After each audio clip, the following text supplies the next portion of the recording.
Does a pour over will that covers putting personal property and personal accounts into the trust upon death have to go through probate? Yes. So this is one of the most frustrating things for folks that have revocable living trusts is, and if you have a revocable living trust and if a lawyer did it for you, they also did for you a will, which is called a pour over will. Why is it called that? Well, that will is intended to capture those assets that aren't in the trust and put them in the trust.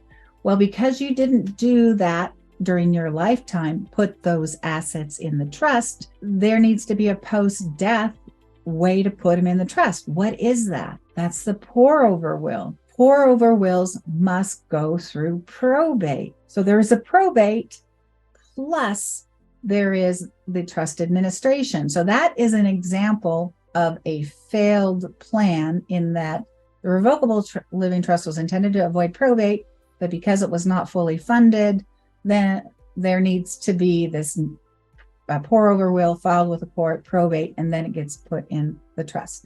And you would be surprised, maybe you wouldn't. I can't tell you how many times when we are helping clients administer a estate where there is a revocable living trust, it's not funded correctly.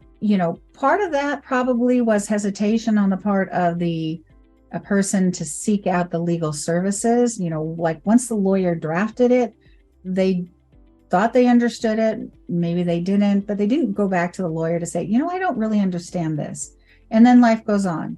And then they buy a new house and they don't put it in the trust, or they open up a new bank account and they don't put it in the trust, or simply didn't understand it from the start and the lawyer didn't help them. I will share with you quite briefly a situation where we helped administer the estate of a gentleman.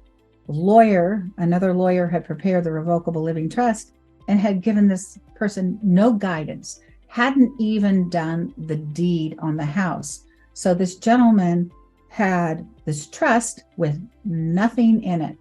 And he just wanted that one favored nephew to get everything, the house and the bank account. And I've already explained how that could have happened easily through a will and a transfer on death and pay on death. But the lawyer didn't help him with it. And unfortunately, in this situation, when you need a probate and the trust isn't working because it's not funded, in that situation, there were literally 18 nieces and nephews. So we had to give notice to all of them of the probate, which was a lot of work and a lot of unnecessary angst. And this gentleman's plan obviously didn't work to get his affairs in order.